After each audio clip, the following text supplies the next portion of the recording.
Shalom bien-aimé, c'est votre serviteur Ngawala Francis, comme aiment dire mes enfants, le mari de Maman Nana. Que le nom du Seigneur soit glorifié.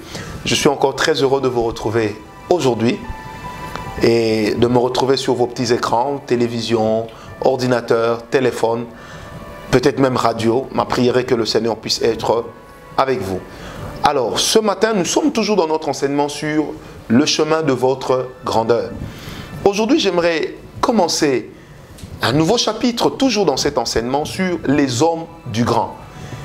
Les hommes du grand, ça veut dire que vous qui pensez à la grandeur, vous qui pensez être sur le chemin de la grandeur, vous devez savoir qu'il y a des hommes qui seront autour de vous.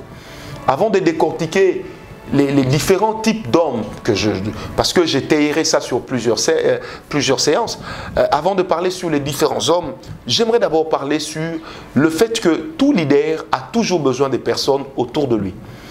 Que tout grand a toujours besoin des personnes autour de lui. Vous savez, le drame, c'est de pouvoir être entouré des mauvaises personnes. Bien aimé, les mauvaises compagnies finissent par corrompre les bonnes mœurs. Ne dit-on pas en français, vaut mieux être seul que mal accompagné? Est-ce que quelqu'un m'a compris? La Bible dit également ceci, que deux personnes ne peuvent pas marcher ensemble si elles ne le sont pas convenues.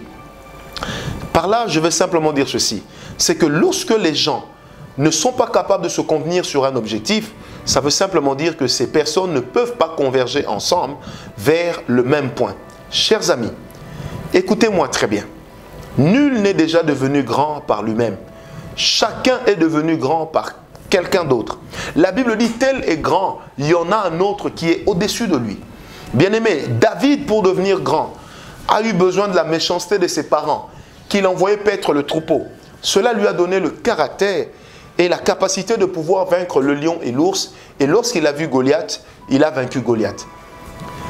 Le même David a eu besoin de l'huile d'onction que devait verser sur lui Samuel. Samuel qui pourtant lui n'a jamais été roi. Le même David a eu besoin de Saül, même si ce dernier va le combattre plus tard, mais ce dernier lui aura donné une opportunité, celle de vaincre Goliath, par conséquent, celle d'être vu de tout Israël.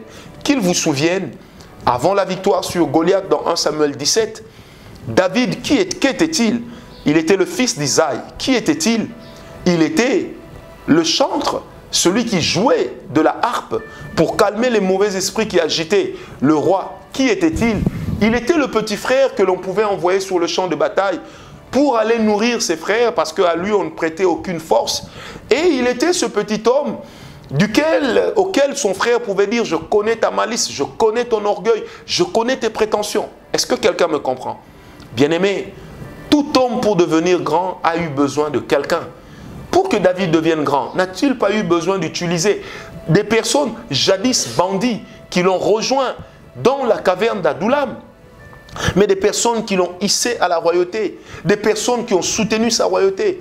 Que dire des anciens d'Israël, ensuite des anciens de Juda, qui sont venus à tour de rôle pour ajouter de l'huile d'onction sur lui en lui disant « N'es-tu pas celui que nous avons choisi comme roi ?» Il a régné sur Juda, il a régné sur la Samarie.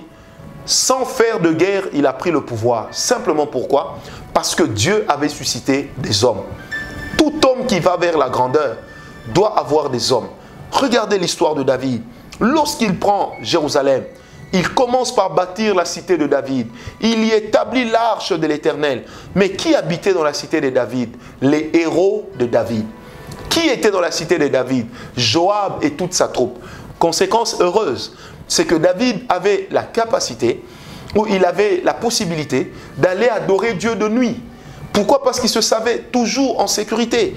Il avait cette possibilité d'aller élever Dieu sur les montagnes sans sécurité, sans garde. Pourquoi? Parce qu'il était déjà dans une contrée sécurisée par le simple fait que tous ceux qui habitaient la contrée lui étaient redevable.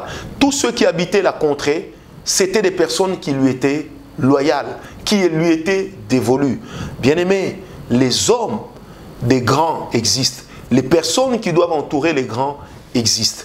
Que Dieu vous bénisse. C'est pourquoi je prie que Dieu vous donne des personnes bonnes autour de vous. Merci.